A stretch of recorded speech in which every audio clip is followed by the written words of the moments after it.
right, so there's the intro. I call this the only thing that matters, because when it comes to being time to be a founder, product market fit kind of is the only thing that really matters. And we'll talk a little bit about how we get there.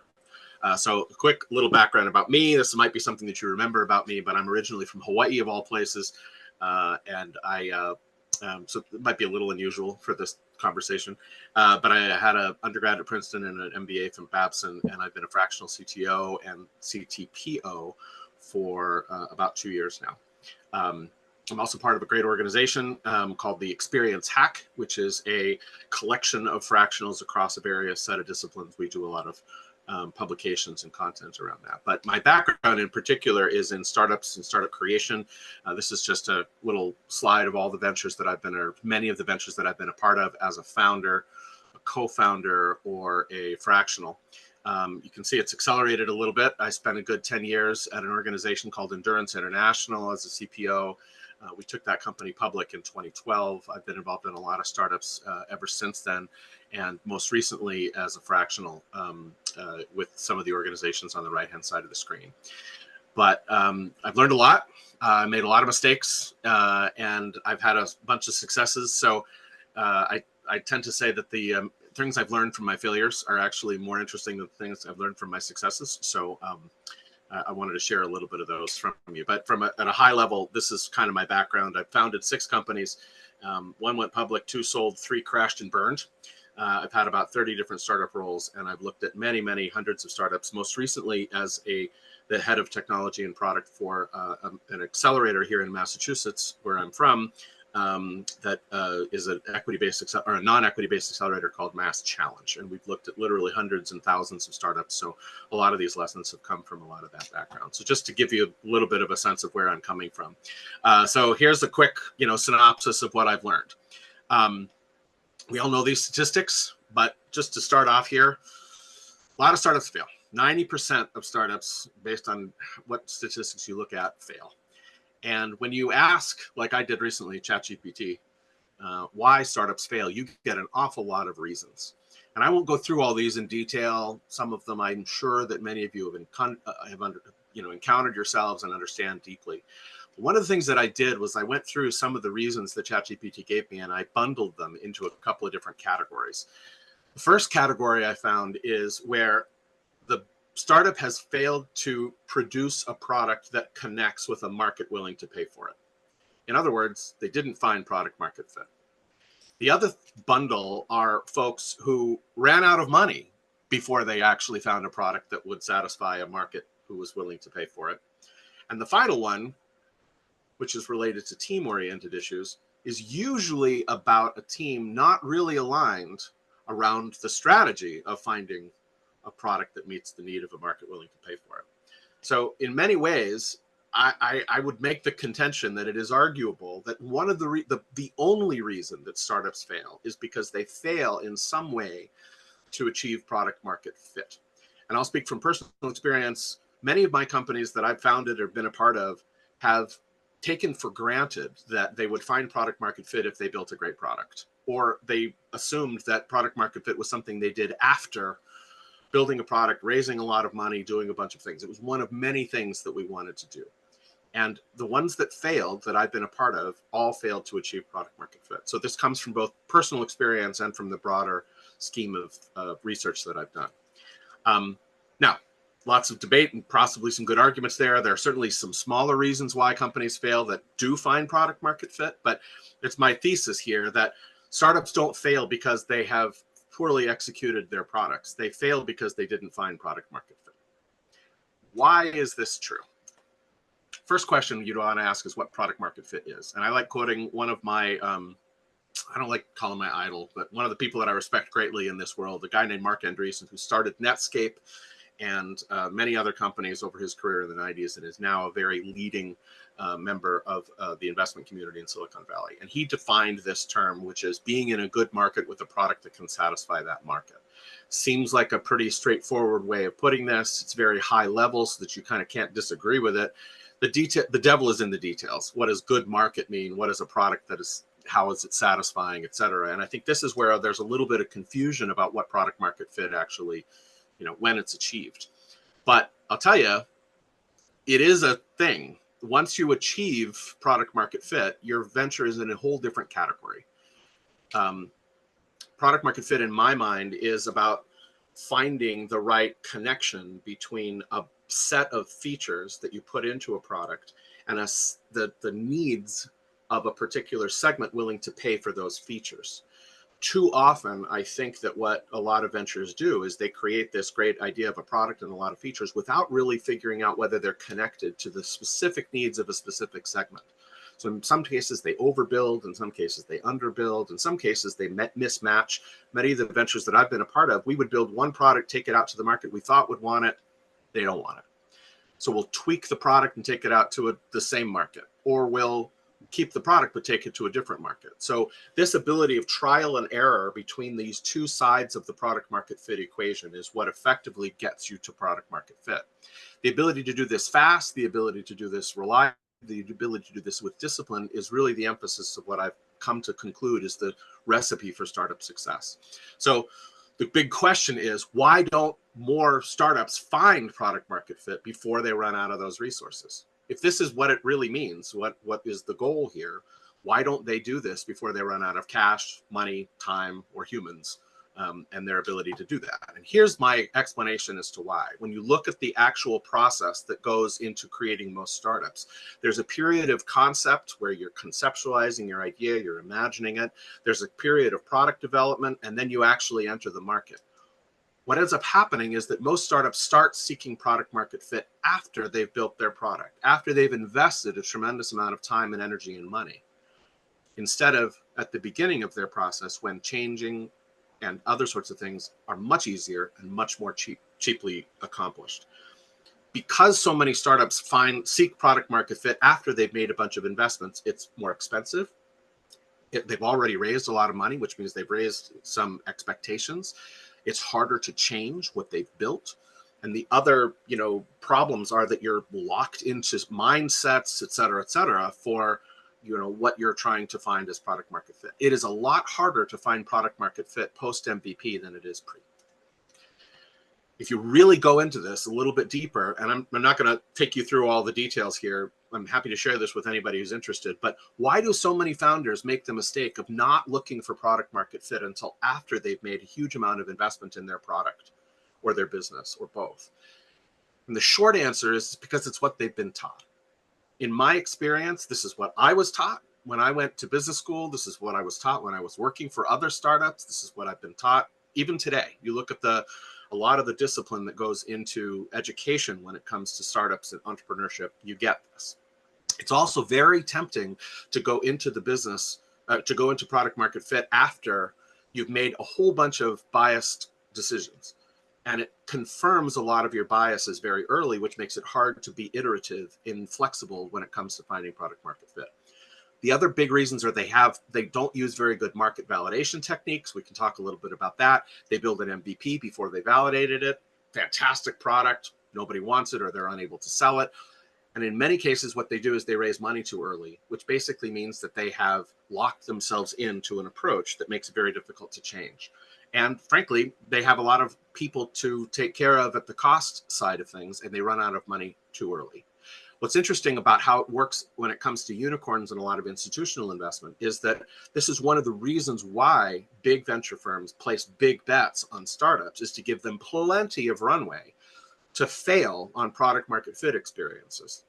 And this is where the traditional, process happens.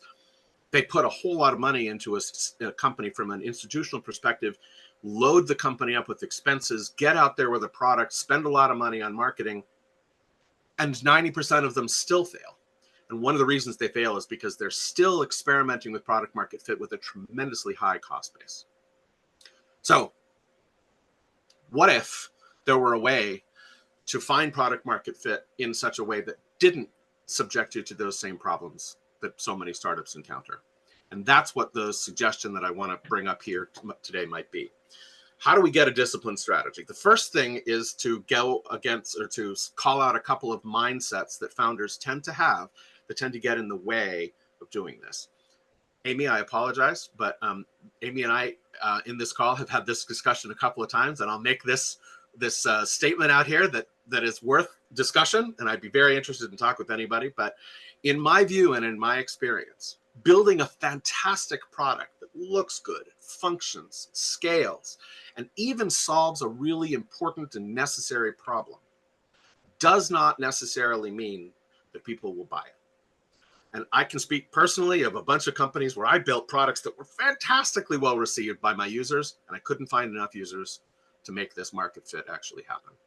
And we can probably exchange many stories of fantastic products and businesses that have fallen by the wayside because they couldn't find the kind of traction that they really need. So if we start with this idea that a great product is not necessarily automatically guaranteed to bring you market attention, you can get into the right mindset for approaching product market fit. The other big mindset thing that I'd like to bring up is that in many ways, the market is like an ocean. But here's how it's big. It's beyond your ability to control it. It's always changing. It doesn't care how smart you are or what you want it to do or what it did the last time. The best you can do when you're looking at finding product market fit is to understand how the market works. Despite your own preconceived notions, everything you assume you should test, validate, and be sure that you're right. Never assume that the market will do what you think it's going to do. And finally, the market will always win. So unless you find a way to accommodate yourself to its needs, the market will eventually swamp you. So thinking about this as something beyond your control and beyond really your ability to understand or predict beyond a certain level is another big mindset to get in mind. And given that metaphor, then, each startup is like a rowboat adrift in that ocean. Your job is to find land before you run out of food and water. So many startups are literally a bunch of people sailing around trying to find product market fit while their food and water is running out. And if they don't get there, they're in trouble. So the goal here is to get to that food and water, get to that land as soon and as fast as possible. And this is why I keep coming back to the idea that nothing else really matters. Building your business to scale, building your product so that it wins awards, building a fantastic team of people who you don't need right now. None of those things matter as much as a clear approach to finding product market fit.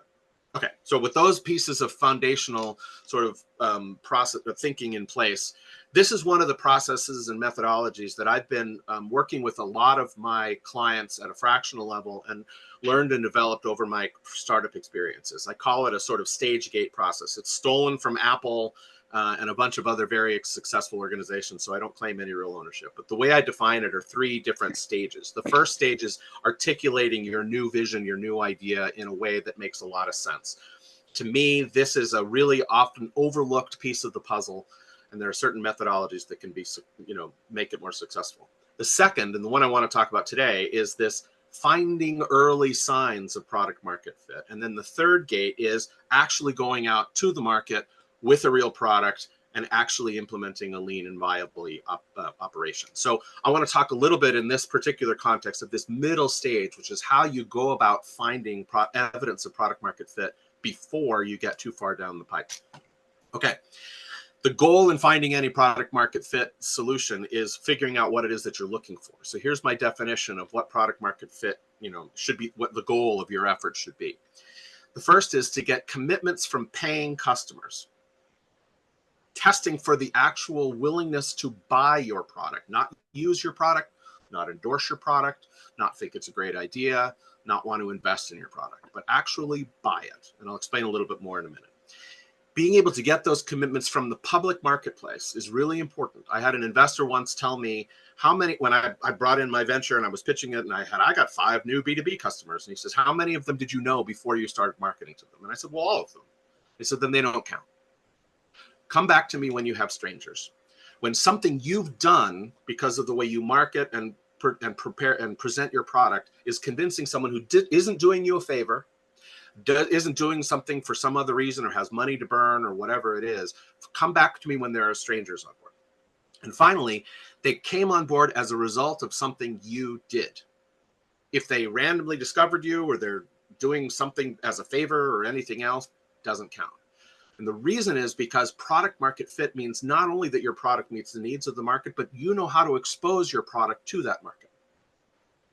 And that means that your effort has got to be something conscious, something repeatable, meaning you can do it over and over again, and something you can quantify. I sent out 500 emails. 200 of those people said they would buy my product. That's a fantastic example of early signs of product market fit. Even better when those 200 people said that they would pay $39.95 a month for my product. Even better when they put their credit card down to pay for it when it was ready. That opportunity to actually get those commitments as a result of something I did is what I count as verifiable market data. There are lots of ways that you can get data that is not quite up to that level, but this is what really matters. All right. The methodology that I tend to recommend to people at a very high level: first, define your product market fit hypotheses. I'll explain about that in a minute. Next, design experiments to verify those hypotheses. No matter how confident you are that customers of this type will buy my particular product, until you've verified it and gotten those commitments from actual people, it's just an idea. After you've designed and prioritized those experiments, then you execute. You go out there and you execute actual marketing to actual customers. Once you find evidence of PMF, then you go and build your MVP. Put another way, it's an experiment. You're putting your hypotheses together, you're designing your experiments, you're prioritizing, executing, and analyzing. If those experiments are failing, you go back and try the next one on your priority list, taking with you what you've learned to adapt and change. It is a lot easier to change a market hypothesis, change marketing materials, change product definitions, change screenshots and walkthroughs and feature lists than it is to change a product that you've just spent a lot of money actually building. Once you have that kind of product market fit data, that you've actually got people who are actually supporting you, then you can drill down on those folks. If I send out 500 emails and 200 of them click the button, now I know who my customers are. Let me go find another 500 of just those people like my 200 customers, and let me see if I can get an even better take rate. The key is not to imagine that it's about scale or volume. It's about signs and about percentages. So even if you send out 50 emails, if you get 40 of them to say yes, that's a great sign. If you send out 20 emails and 2 of them say yes, that's evidence that you don't have something right. So it's not about the scale. That's going to come later. What it is about demonstrable, repeatable efforts to validate your product. So the hypothesis is the key element here. And I define a hypothesis this way. I come from a technical background and we talk about user stories. And so this is kind of derived from a user story. In order to address problem A, and that's in my hypothesis about whatever it is, the problem that I'm trying to solve. That work I've already done in my first stage. Customers who meet description B, the more specific the segment definition, the better, will buy, use, or adopt my solution that has the following capabilities and technique or attributes. So a hypothesis is a very specific way of framing this. And I have this worksheet that I sometimes hand out to clients to help them think this through, where they can start to say, all right, what is the segment that we think wants something that we're doing? What is the pain that they're going for? Who benefits economically if we meet that need? What outcome would satisfy that need, and what features would achieve that outcome? This workshop or worksheet helps you design those hypotheses. And then what we do is we actually lay them out. Here's the list of the hypotheses. Different segments with the same product idea. The same segment, different product definitions. What do we think, based on our market experience and research, will be the most and the highest likelihood of success? Those are the ones we start with.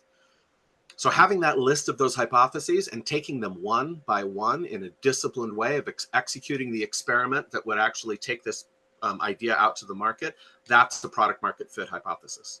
The key thing to remember, and this kind of goes back to what I was saying earlier, is the part of your brain that makes a decision whether or not you're going to buy a product is a different part of your brain from the one that asks you whether you think this is a good business idea. I can't tell you how many people I've said, I've got this great idea. Do you think it's wonderful? And they say, yes, it's fantastic. And then I say, would you buy it? And they say, oh, no, I wouldn't buy it. Happens all the time. So if somebody put an fMRI machine on people's brains and asked them these questions, I'll bet they would find it. I don't have any evidence to suggest that this is true, but I imagine that this is true. If you think about it, your mind works differently when you're contemplating a good business idea than it does making a buy decision. And in many ways, the buy decision is very simple.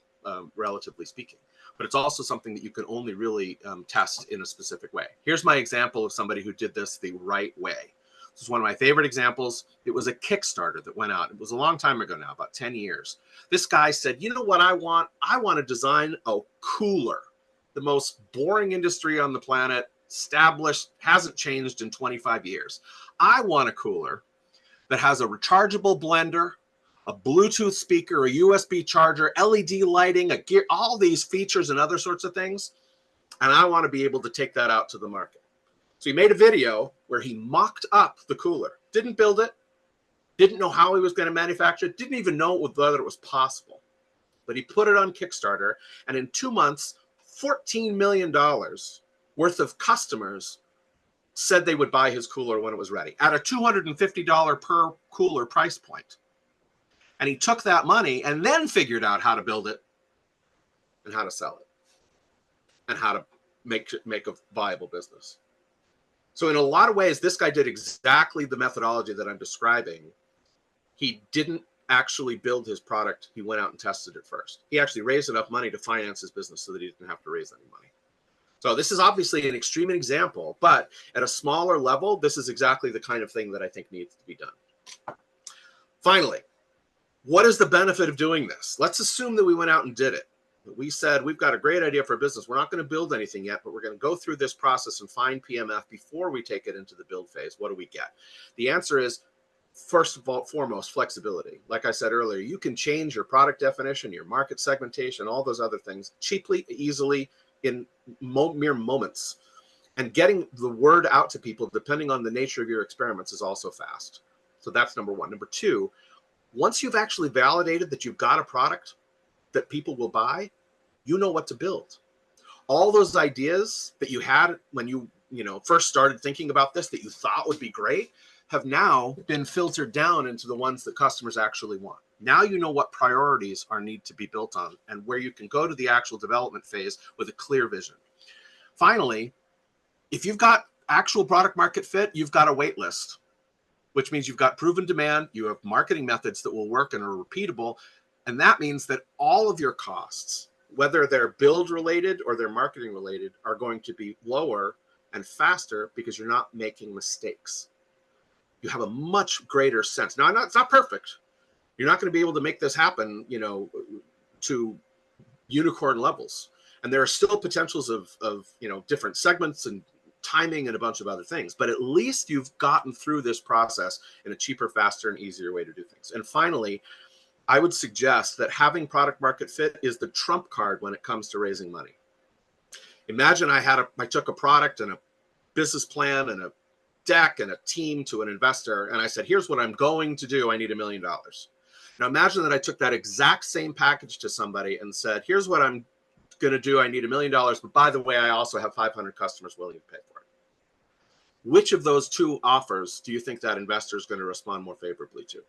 The one with the wait list. And that, at the end of the day, is what we're really going for. So there's my pitch. That's the end of it. Right on time, 3 o'clock, my time, just exactly enough. Experience Hack, as I mentioned, is the organization of fractionals that I'm a part of with Amy Bonsall on the call and many others. So if there's anything else you guys need, please contact us or me directly. And I'd be happy to take questions and have a back and forth with y'all if there's time.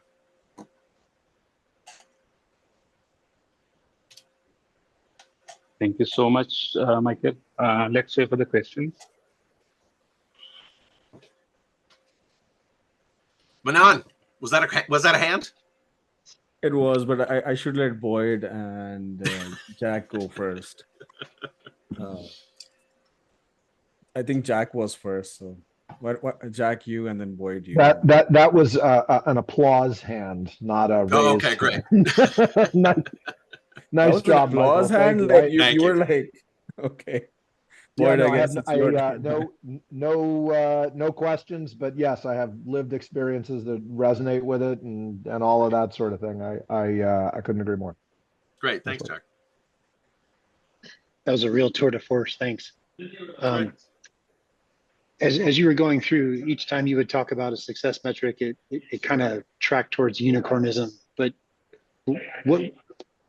what are the real success metrics I should be thinking of, and how am I adapting those as I'm achieving product market fit?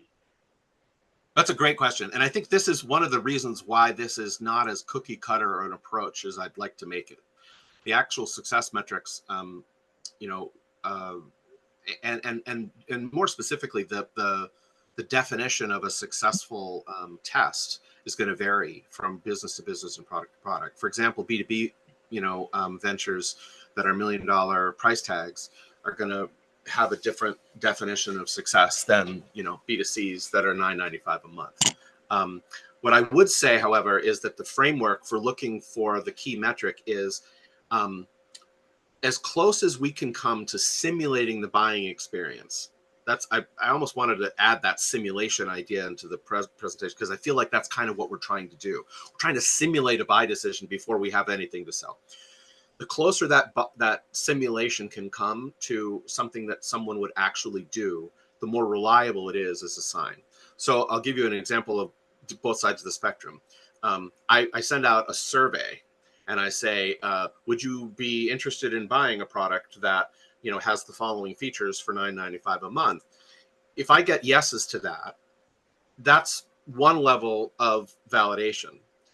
But remember that the experience that someone goes through in order to decide whether they want to buy a product is not a survey. They go through that process with web materials, with calls, with, you know, emails, with whatever that marketing methodology is. So you've simulated their decision and you think you've got an answer, but it was done in a way that wasn't quite what the actual experience you could repeat might be. On the other side of the equation, and HubSpot is a big, you know, proponent of this. Imagine if you said, I'm going to go out and find a lead list, where I'm doing this with one of my engagements right now, where we're selling a product into university professors of as a test market. And we went out and bought a list of 500 university professors, just culled from LinkedIn, that have got, you know, emails and other sorts of things. And we're going to call these folks on the phone or go directly through them through LinkedIn with an outreach message saying, hey, we've got this new product. We'd be interested in you taking a look at it and seeing if you want to use it in your classroom. Here's a link to our website, and there's a button on the bottom which says get on the buy list. Our definition of success is how many people click that button. And maybe we'll discover during that process how many people want a call or a conversation with us before they click the button, or whether our marketing efforts are going to be able to be repeated just through that kind of a digital means. But it's doing that experiment to find out how many people really responded in the way they are, that are, you know, it's going to be different for different products. So it was a little bit of a long-winded way to say, but I guess the answer is it kind of depends on what your product is and how likely it is to, you know, meet the needs of a given market. Hopefully that's helpful. Thank you. Sure. Yeah, go ahead, John. Yeah, can we follow up on that a little bit there? What does Sure. good look like in that 500 person list? Is it 100? Is it 50? What do you look at and say, this is a big enough sample size and this is enough for me to say I'm going to take this to the next level? You know, it's a great question. One of the things that I do when I go into the detail about this with some of my engagements is I say, define what success means in terms of each experiment, right? If we're going to send out 500 emails, are we going to consider it a success when 10 of them say yes, or when 100 of them say yes, or when 200 of them say yes? In many cases, what ends up happening is that you get sort of squishy answers. So you may say, oh, well, a success would clearly be 200, but I get 80.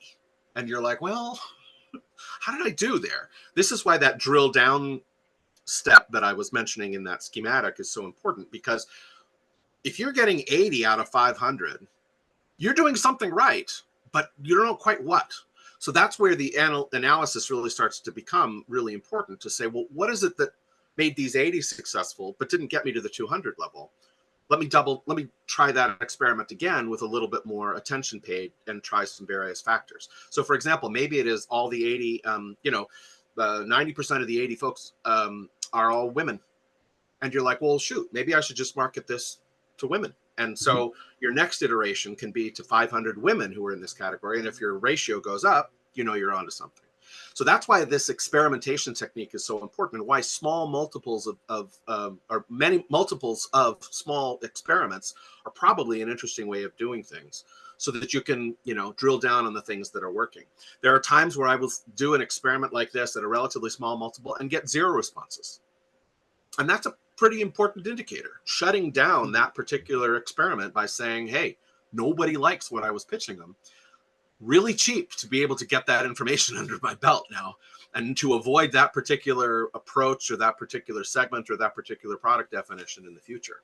So just like in science, a negative outcome is still a good outcome, because it teaches you what not to do.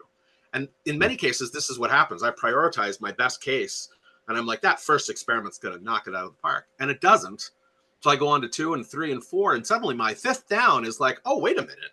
You're onto something with number 5.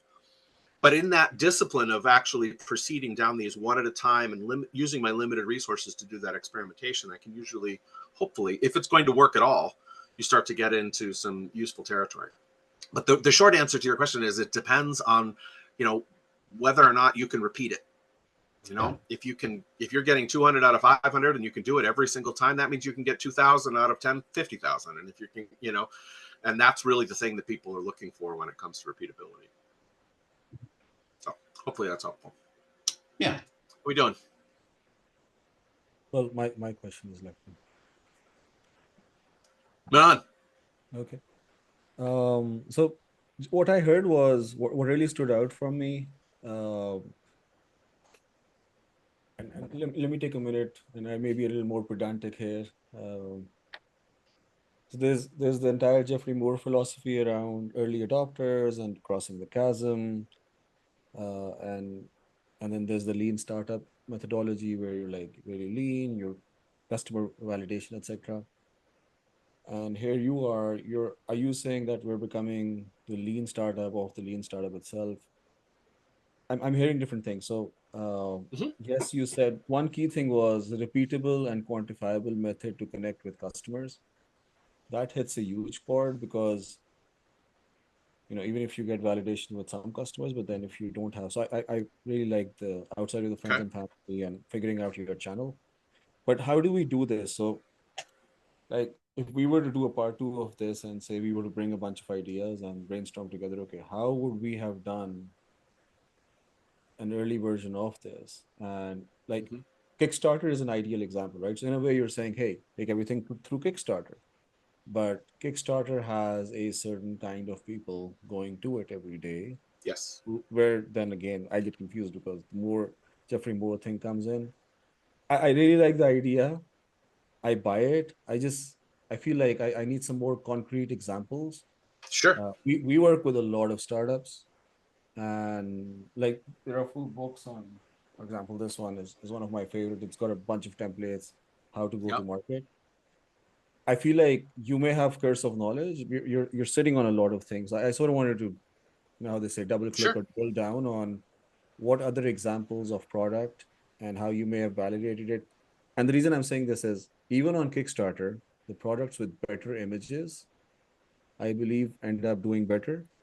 So it's not like just the text, email, etc. So there's a question in there somewhere.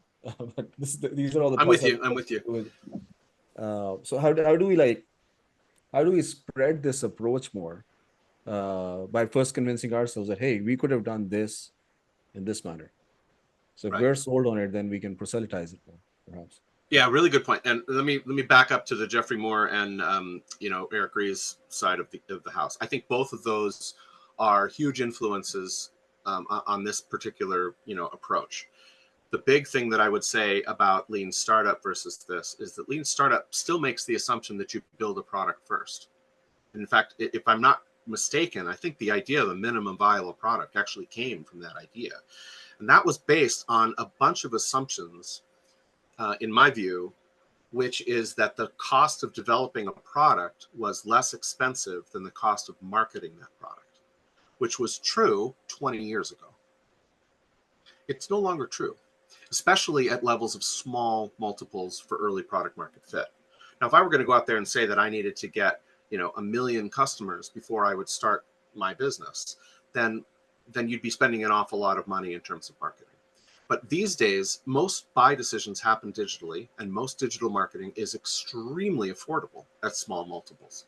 So part of the reason that I think that lean startup is so important is because we're just applying those principles to, just in time market validation, rather than let's validate after we've built the minimally viable product. Moreover, the definition of a minimally viable product in a lot of the literature that I've absorbed is whatever the founder thinks it is. And what I'm suggesting is that that's always a recipe for disaster in my mind, because it's a lot of times that the founder is in love with their idea. They've thought about it an awful lot. I sometimes say that even if you were a customer or would have been a customer for your business when you started off, the minute you start to become an entrepreneur in that space, you're no longer a customer, because your brain is now thinking in different terms. You've analyzed the shortcomings of your product because you've heard them or thought about them, and you're coming up with reasons why you start to convince yourself of your own idea. The market is not listening to your internal monologue, however. So defining what should go into a minimum viable product, in my mind, should be validated in the market first. And so in a way, that's how I sort of, spread those things together. I do think that one of the things that I've noticed about, expanding this like philosophy to different kinds of products and different kinds of business ideas is that it does seem, some of the examples seem to be natural fits for things like Kickstarters or things like B2C oriented products. When you start getting into, say, physical products, or you start getting into high ticket value service products, or, those sorts of things, the methodology feels like it should break down. But in many ways, I actually think that in my experience, it actually holds up. And while I haven't seen a whole lot of times where I've, launched a new, let's say, green windmill technology through the PMF strategy that I'm talking about, it is still true that most people's marketing and buying decisions are mediated through a digital medium these days. So even though my ticket might be high or my service might be complicated, etc., the ability for me to sell it still depends on my ability to market it through a digital channel. What digital channel? Kickstarter for some. It could be direct outreach. It could be a sales experiment, direct sales. There could be marketing and lead magnet style approaches. All the different marketing techniques that we use in general to collect leads and possible customers are on the table when it comes to validation processes. So even though the experiment, the idea sort of resonates nicely with low ticket value, high frequency kinds of acquisitions, I do think the approach applies just as well to some of those more complicated and complex businesses. The other thing that tends to happen is that, and Manan, you and I were talking about this just the other day, and Abdul as well. Sometimes the founder wants to get into the market so badly that they don't bother to validate those things ahead of time. Even a little bit of validation is going to help with that process. So even though a lot of businesses are going to say, I don't know whether this product market fit approach is going to work for my particular business, do something, get some kind of signal and validate some of your approaches. The closer and further along you can get to actually simulating, the better. But even if that's minimalist, it'll still be better off than doing none of it. I think or failure doing is the it best with teacher for that. folks. What's that? I've spoken to so many founders. I think the only teacher for that is failure, because, and even myself, like when I envisioned the product a while back, till you take that beating from the market. And I'll support your case with this one last thought, where even if you build out a very fancy product, you need that digital ad to sort of get that, like, will I get those clicks, etc. You are using the terminology product market fit. I'm sure you heard of superhuman product market fit test. It's related. It's similar. Yeah. So at some point, I guess later on, some measure, because it's really like, you're not really getting product market fit by these. You're getting an interest or some sort of You're early getting validation. signal. I call it early signals. Yeah. Exactly. Early signals. Okay. Is that what? Okay. Yeah, I think that I'll stop. So Jack. Yeah, no, I think you're onto something. Getting actual product market fit is a much more complicated measure, but getting early signals is more what I'm suggesting. Sorry, Jack, go ahead. Oh yeah, so this is I was going to tie this back to this group actually because the advisee that I'm working with mostly right now. Sorry, hi. Anyway, the advisee I'm working with right now, very specifically, you almost said it perfect. Like, is dying to get in the market. He's like, oh, I got an alpha and my boy coded it up, and now I got a beta, and I'm like, it's not even an alpha, like, but okay, fine, and for folks on this call, especially the trained engineers, I'm much more on the product side than on the development side myself. I I find in a lot of these cases that I am telling them, oh my God, yeah, it's not just that it's not code that you should be writing right now. Even if it's to test a hypothesis, it's not even a product question. It is a market question, right? And so, I sense from your background, you have the ability to do, just about most of that, but all of the advice I'm finding myself giving is more marketing than product, more, all that sort of. And so, like, you find yourself in this situation where, they think they've bought an engineer here, or a CTO or a CPTO or whatever you want to call it. But we end up giving them marketing advice. Yeah. And you find yourself like buying AdWords or, like for painted door tests or whatever it is. And exactly. And I don't know if you have any war stories from that, or sort of how you get how you deliver value without them feeling like you've done a switcheroo on them, or you've told them the whole car's broken instead of fixing the carburetor, that yeah, kind of no, spot on. And boy, I'm gonna tell you, like, I literally am living through that, like, right now with a couple of engagements where exactly in that position. And a couple of quick things come to mind. First of all, I do think that to Manon's earlier point too, the biggest teacher of this lesson is failure. And as I mentioned earlier, I failed. And this is why I failed. Mm-hmm. I did it the old-fashioned way. And every time I failed, I did it the wrong way. Had I done it the other way, I don't think I would have had as many failures. Or at least, and there is one story where I had a great idea for a product a few years back. I won't go into the details of what it was, but I didn't have the resources to actually build much of an MVP. So I went out and did a quick test of it and realized that people actually really liked the product, but the people who would pay for it were not the people that I thought would pay for it. And having actually proved that to myself, I realized that the business I thought I wanted to start would have had to have been going after a whole different market category. And I didn't want to be in that business. Yeah. So I put that product on the shelf, even though I still think it's a great idea, because I didn't want to be in the business that was implied from the testing that I had actually done. And I think this is one of the other things that happens, unfortunately, with a lot of founders, and I can speak firsthand to this too. A lot of people rush to market with a product vision that they think is great, and they're getting some subjective validation from friends and family and even, smart people saying that the business is a great one, but they can't figure out how to sell it. And then they run out of time and money and mental health and whatever, and they give up. And or they feel somehow, disappointed that they weren't able to make it successful, and they discount their own ability to get the job done. And I've seen countless, especially young founders, who burn out because they think that if it's not working the old-fashioned way, I must be doing something wrong. I must not be okay. I can't afford to do this anymore. So I'm a big advocate of somehow persuading folks that this is actually better for you in the long run, and figuring out that you don't want to be in a business when it's only cost you 10 grand is a lot better than figuring out you don't want to be in that business when you've invested 150 grand. Not to mention months and months of time and emotional relationships and other sorts of things. The last thing I'll say in terms of persuading people in this category, one of the things that I've really enjoyed working with this collective of fractionals is I've got a lot of marketing friends, right? People who have a lot of those experiences on the marketing side. So what I find myself doing is when I'm coaching a founder to move in this direction, I usually bring in another fractional as my marketing genius, and the two of us together double team.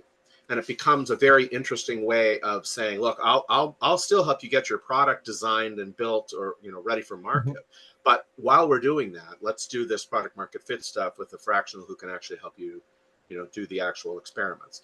That helps. But at the end of this, and you guys will all testify this, those of you who are fractionals, at the end of the day, they got to trust your word. It's about the trust between the founder and you. And if they don't trust you to know what the hell you're doing, then if you give them this kind of advice and it goes against what they are convinced they need to be doing, you're not going to be successful anyway. So the core of this is figuring out, that they will trust your advice, which is an easy thing to say and a lot harder to do. Always, yeah. Boyd, what do you got, Boyd? Yeah, thanks, Jack. Good questions.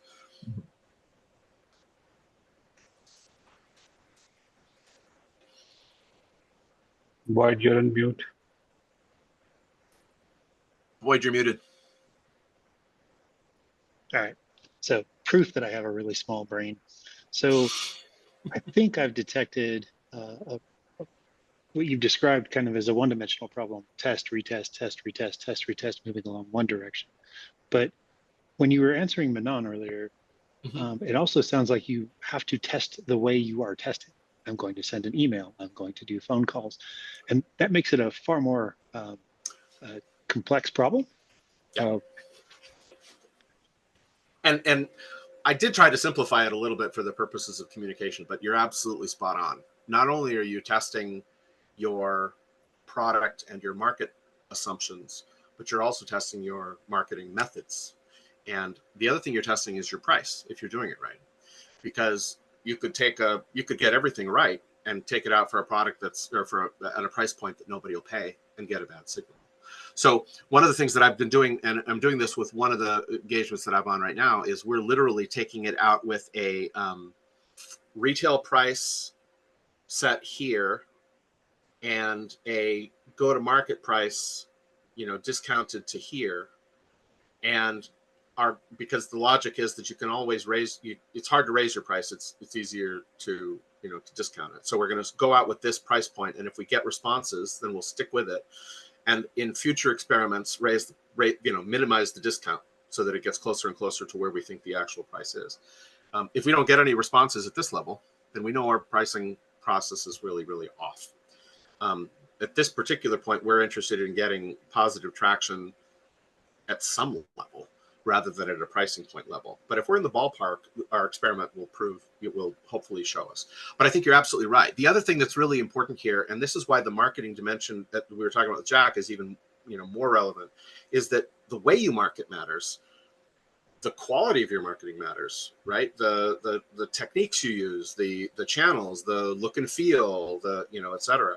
In some cases, marketing, with a junior 26-year-old, no offense to anybody who's 26 who can be geniuses, but a young marketing person is not going to get you the same result as using an experienced marketing person.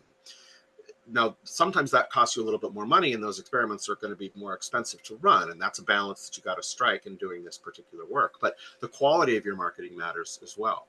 And so to some degree, you're testing. You might get bad results, and you got to figure out whether is it because my feature set is wrong, my market segment is wrong, my marketing sucks, right? It doesn't look good enough, my price wrong.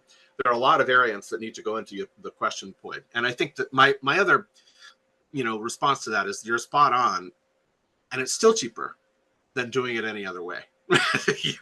Running lots of small experiments on these kinds of things to work out the details is going to be a lot easier than trying to do it after you've spent $1 million on your MVP.